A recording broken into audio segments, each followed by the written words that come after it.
Hi there, I'm Tom Spencer. This week on Central Texas Gardener, join the locavore mission with homegrown citrus. Michelle Pfluger picks the easiest to grow and tells us how to do it. On tour, see how a couple finds their paradise through gardens, art, and wide open spaces. Daphne explains why a century plant doesn't really take that long to bloom. John Dromgold shows off new techniques to water plants. So let's get growing right here, right now. Support for Central Texas Gardener comes from GeoGrowers, offering custom soil blends for lawns, gardens, xeriscaping, and organic landscaping supplies. More information at geogrowers.net.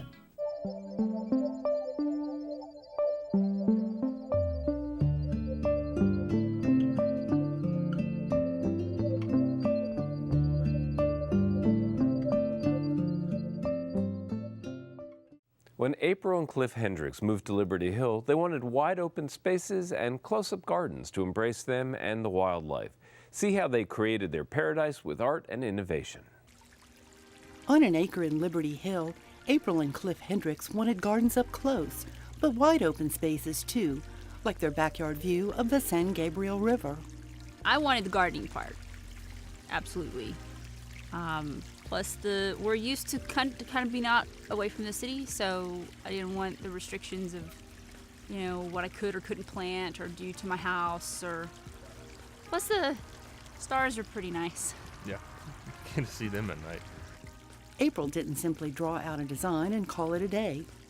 I just did basically 3 feet out from the house all the way around, and that was doable. And then as you live somewhere, you begin to see what places you look at as you come out the door, what places you walk past every day that bother you or you want to have look better. My goal is to get rid of grass, at least in the living area.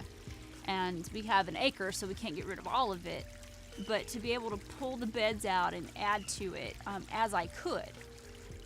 I'm very frugal, so it has to do with what can I afford.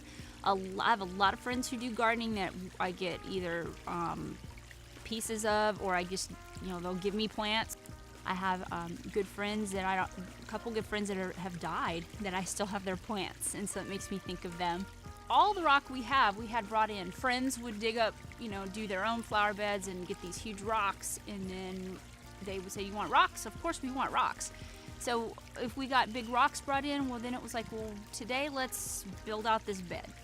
And I can visualize what I want, but then part of it is just you get going and it looks good there, so you leave it. Really, there's nothing permanent about a garden.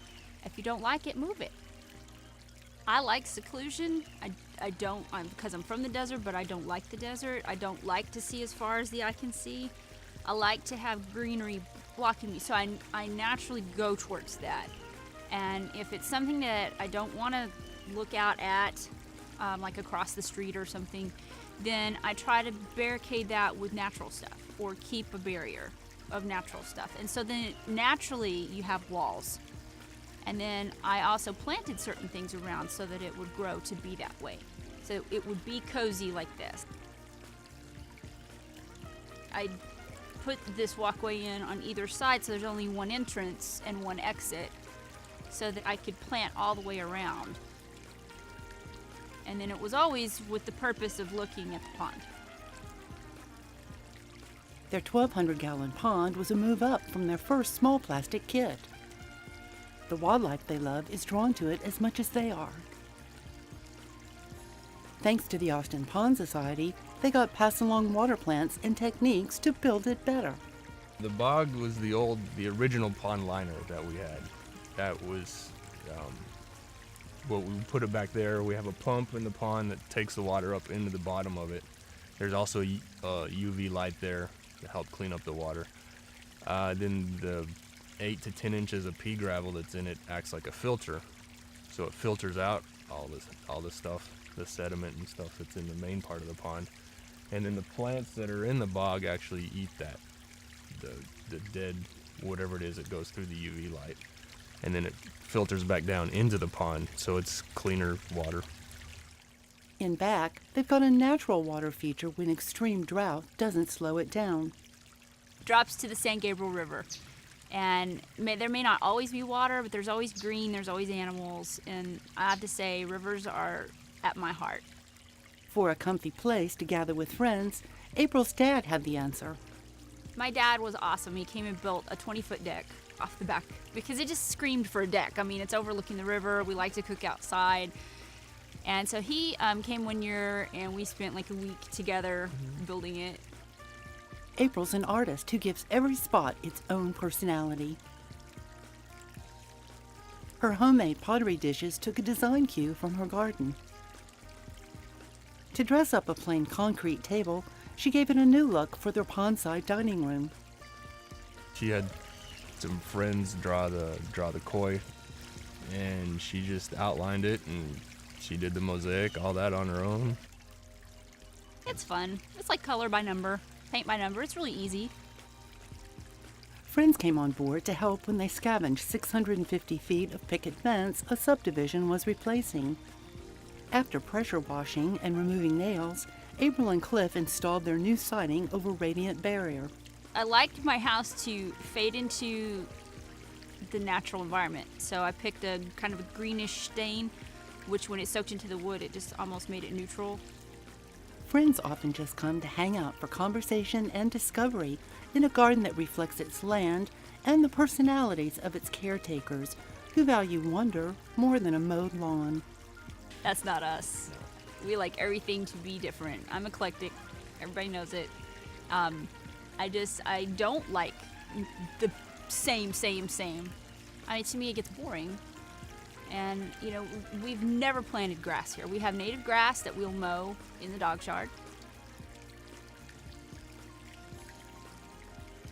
I don't like mono. I don't like the same thing everywhere I turn around. It's a great place to come home to.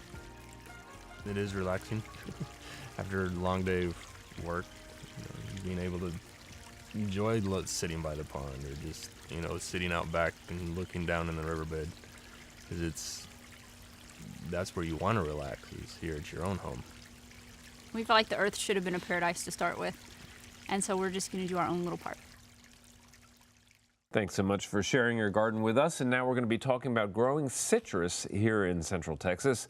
Michelle Pfeiffer from Green and Growing Nursery in downtown Pflugerville. Always like saying that, is joining us. Thank you for being here, Michelle. I'm glad to be back. It's a pleasure having you back. You're one of our faves. Now, 20 years ago, nobody was growing citrus in the ground here in Central Texas. Now it is a phenomenon, isn't it? It's a big trend, is growing citrus. It's in the ground, it seems like. And it can be very successful or not so successful depending on how you do it. Right. Well, word of caution, we can occasionally still have those cold fronts that can really damage citrus. So a lot of people are growing them in containers so they can shelter them if need be. But the trend of growing them in the ground is very strong now, and a lot of them have survived for years and years. It's true, and especially there's more cold hardy citrus like your kumquats, Meyer's lemons, mandarin oranges are pretty safe to put in the ground in our areas. Less hardy ones like your grapefruits and pomelos and some of your limes are a little more risky, so it's just something you have to make a decision about. Well, let's concentrate on those that do well right now in Central Texas. And we're going to try to give people an idea of the variety of things that are available and how to take care of them. You've brought some citrus plants with you. The first that we're going to show folks is calamondin. And this is a plant and a fruit, really, that I'm really not familiar with. Yeah, they aren't something that a lot of people are very aware of. It's not a fruit you're generally going to find in the grocery store. Calamondins are a very, very old hybrid fruit between the mandarin oranges and the kumquats. Their origins are sort of lost in history, but they've been grown for hundreds, if not maybe even possibly around 1,000 years. The fruit is very unique. It's very small, and it's going to have a similarity with the kumquats in that the rind is edible, and you eat it along with the pulp. Okay. And the rind, depending on the variety, the rind will be sweet and the interior will be sour, or the rind will be sour and the interior will be sweet, which is an interesting bounce. You can eat them fresh, you can pickle them, you can use them in marmalades, and you can juice them and use them for drinks too. Yeah, it sounds like it'd be fun candied. It's wonderful, and it's a beautiful tree. They tend to make a really nice specimen. Yeah, this one is a really beautiful one. It's a really tight form and a beautiful standard shape. Yeah, great plant. So calamondins. Now let's talk about, if I was going to grow this in the ground, What kind of situation would I choose for them? Sun is important for the citrus. I like to get at least 5 to 6 hours, if not more, direct sun. The other thing with citrus is very important is good drainage. They do not want to stay moist or wet. So you want to make sure it's an area that water doesn't accumulate in, and also that the soil has really good drainage. If you're not sure, I would dig a hole, fill it, let the water drain out, make sure that's happening within about 48 hours. Okay, so good drainage, and in those kind of situations where you have like heavy clay, for example, I like to turn in sand or granite sand. Is a good way to help loosen up the soil and organic matter, and I'm sure the citrus would enjoy all They that. do. They like. I normally use either granite sand or expanded shell and some compost with the citrus. Okay. To really open up that soil for them. What about, let's take care of some of these basic questions right away. Let's talk about fertilizing. I understand that citrus really enjoy being fertilized. They do like to be fertilized. It is possible to overdo them. I feed my citrus with a slow release organic about 3 times a year. Don't go too early because you don't want to push a lot of growth early when we still have late freezes coming in. So I normally feed for the first time around the 1st of March, and then again late spring, and then again the early summer months. Okay, that makes sense to me. Let's look at the next one that you brought in, and this is a Meyer's lemon, and then again one of the ones that you're really recommending for our region. Yeah, the Meyers are very cold hardy. They're actually very safe down into the teens once they're established. Do protect your younger trees for the first few years. We have any really hard extended freezes. Sure. But after that, they're great. The Meyers are very fragrant flowers, which people love, and are very heavy bloomers. And they also have really delicious, high-quality fruit. It's very aromatic, very popular with cooks. Okay, yeah, well, they're one of the most popular lemons in the stores. They do have that really sweet quality to them, and they're just beautiful fruit as well, I think, to look at. They're super, very trendy right now with cooks and chefs. Right. And let's just spend a moment talking a little bit about growing these in containers. I've always grown my citrus in containers. I haven't tried them in the ground yet. How large a container? The plants that you've brought in here are in 5-gallon buckets. If I was going to take one of these home today and put it in a container, what would you recommend in terms of size and the soil medium? I would recommend stepping up the citrus somewhat gradually. They do have problems if they're overwatered, which is something I see most frequently with the citrus as far as problems that they do have comes from staying too wet. Normally from this size, I'll go up to about a 16 to 18-inch container, which theoretically you can keep the citrus in for their whole lifespan, especially if you root prune every 3 years or so. But eventually most people will go up to around 20, 30-gallon size, or about a 24, 30-inch diameter pot, long term. Okay, so gradual step up. Gradual steps. 16 or 18-inch pot, though, is a big pot for a lot of folks. And that's one that, and that's manageable if you do the root pruning. Yeah. And so, that's a pretty simple procedure, but it's intimidating. It is intimidating, but yeah, there's some great instructive videos. A&M has some good instructions on that. Okay, and just regular potting soil, or do you blend in some additional yummy stuff for them? I normally do blend in a little bit of extra. Citrus can have some problems with iron absorbing it well, so I normally add a little bit of green sand, and I normally do add compost to my potting soil for them and top dress them with that, just to help keep their nutrient levels really high. We share the same kind of habits when it comes to potting things up. I like to add in a little bit of additional compost and green sand and things like that. It makes a difference. And one thing I do would mention on the citrus, don't add any of the new water holding granules or use soils that have those granules. They can keep them way too wet and have a lot of problems. Okay, very good. Well, you brought another citrus in for us to look at, and this one is loaded with little fruits, and this is one of the kumquats. This is changshu, which is one that has a very sweet rind and a somewhat sour fruit, really pleasant. Very productive. The kumquats are a lot of fun with the little tiny fruit. They're also very cold hardy. Established trees are normally very safe. Yeah, people used to say the kumquats are the most cold hardy. They are. I mean, they're down into the teens normally with no problems. Okay, okay. So fun to grow, showy too, really. They really are. One of my favorites. Now, one problem, I'm looking at this fruit, and I remember when I used to grow lemons, I'd admire those lemons for months, thinking, how do I know when to pick them? So what's the rule of thumb when picking citrus? Citrus are difficult because it's really hard. Visually, citrus don't necessarily look ripe when they are ripe. They can be totally green and the fruit quality can still be totally edible.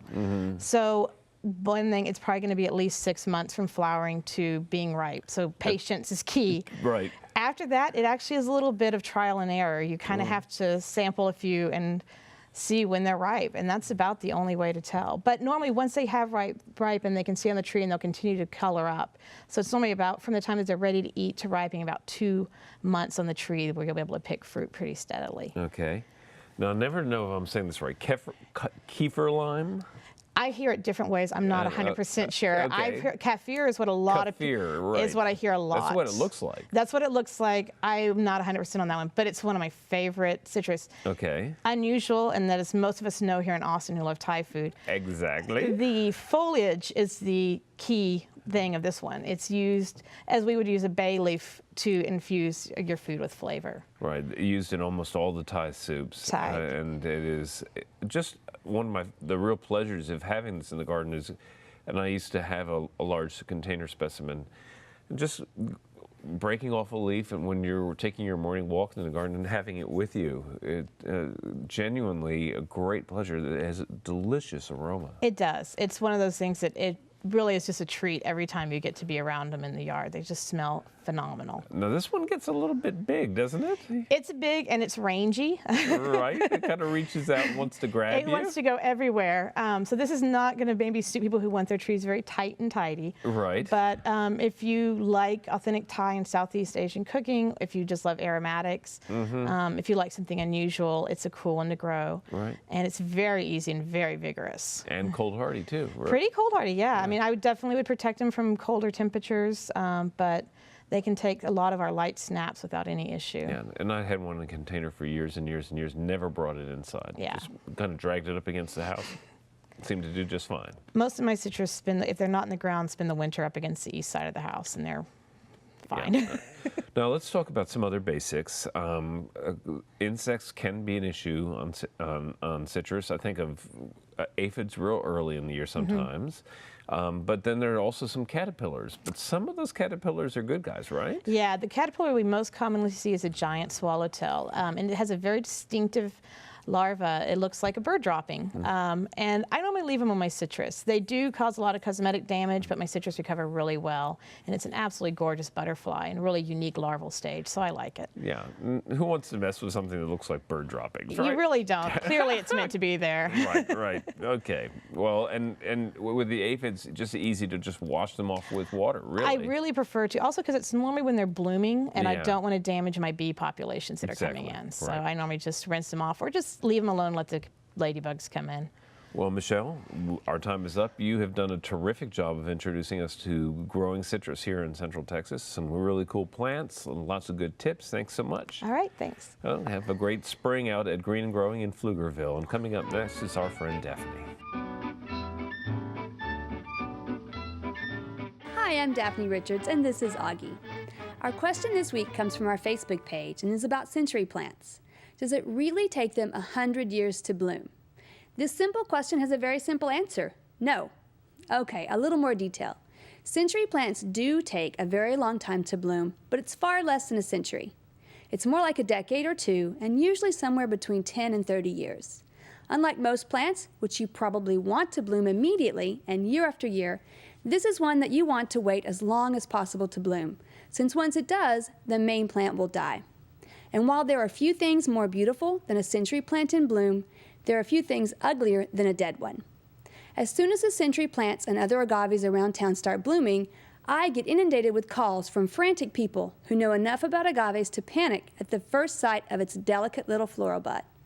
Everyone wants to know if they can stop this process and keep the parent plant alive. And unfortunately, the answer to this question is also no. This is one area of nature that man has yet to figure out how to tame, so you should just enjoy that beautiful bloom stalk and it will be striking, getting up to 30 feet tall. These bloom stalks can actually be hazardous, since as they grow and mature, the mother plant is slowly dying, giving that lanky bloom stalk less stability with each passing day. Eventually, if you don't remove the plant first, the top-heavy bloom stalk will topple over and rip the dead agave out of the ground, which could make for quite a mess and even some damage to surrounding structures if you aren't careful. Some people even stake the bloom stalk to balance its weight. If you'd like, you can collect the seeds from your agave and replant them. But even before flowering, you should have noticed some little baby plants around the mother plant.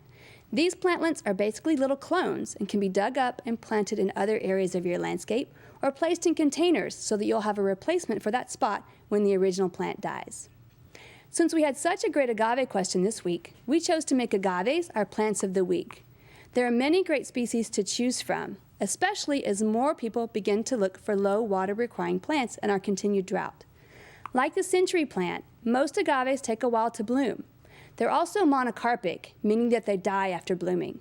But even so, they're well worth the effort, especially in a low water landscape. Most agaves have stiff, spiny-tipped leaves that should be avoided, but some, like the squid agave, have soft, droopy leaves which aren't so lethal. They should all be planted in very well-drained soil, so if you have heavy clay and you can't change that, you should choose other low-water plants. If you can amend the planting area, replace the clay with very sandy soil, mixed with coarser, decomposed granite, and consider building bermed areas so that drainage is increased even more with the elevation. Also, be sure to know the origin of your agave choice. Some agaves are native to Central Texas and can take our occasional cold winters just fine. Agaves that are native to the Chihuahuan Desert would also be good for our area since their native region has cold winters. But agaves native to the Sonoran Desert of southern Arizona are not accustomed to the cold that we have here and should be protected in winter. You should also take care with the ultimate size of your chosen agave. The century plant is one of the larger ones, getting up to 6 feet tall without the bloom stalk and 10 feet wide. But another great agave, Queen Victoria, stays quite small, less than 2 feet tall and wide. To do in your garden this week, the ground is finally warm enough to plant warm season bulbs like caladium, crinum, and daylilies.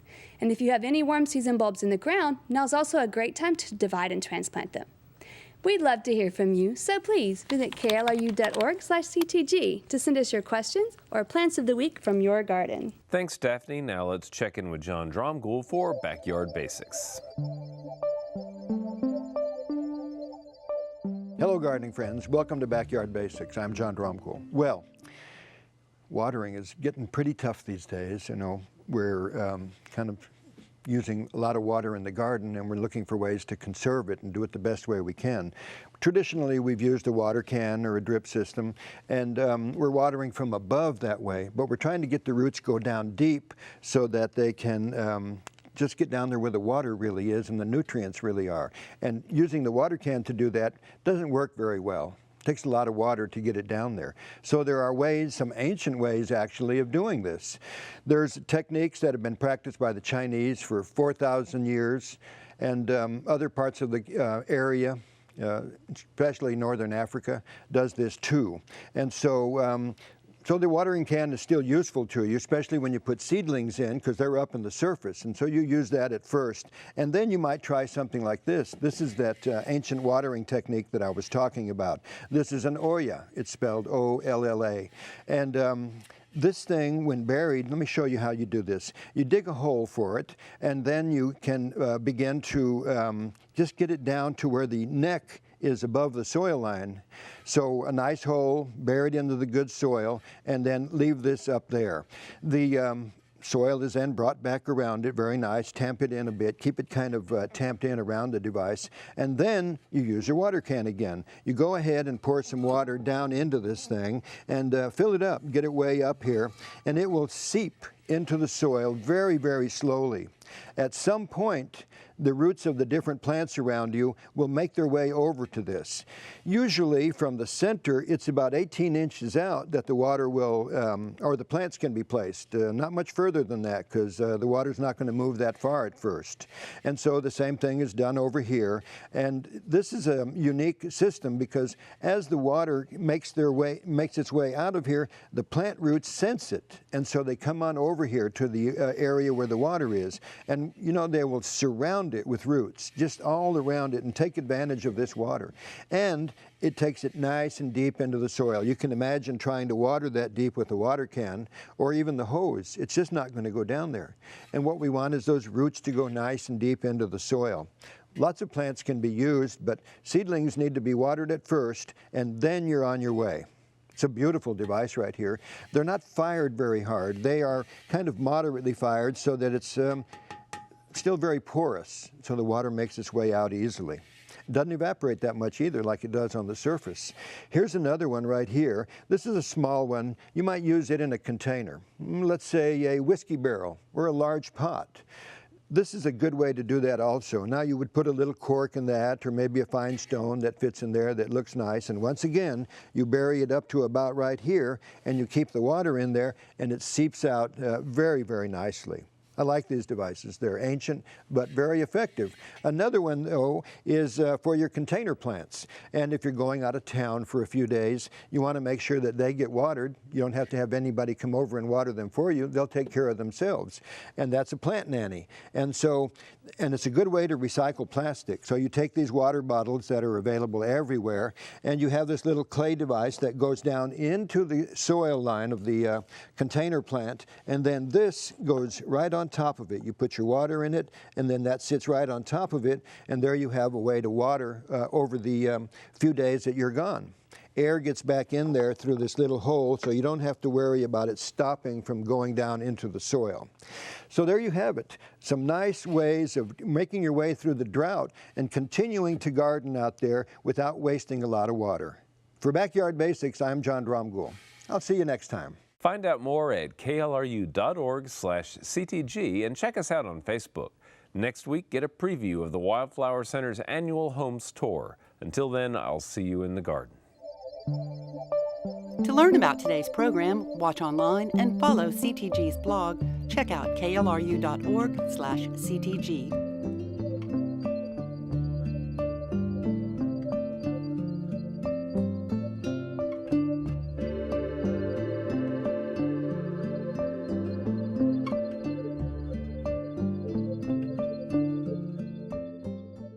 Support for Central Texas Gardener comes from GeoGrowers, offering custom soil blends for lawns, gardens, xeriscaping, and organic landscaping supplies. More information at geogrowers.net.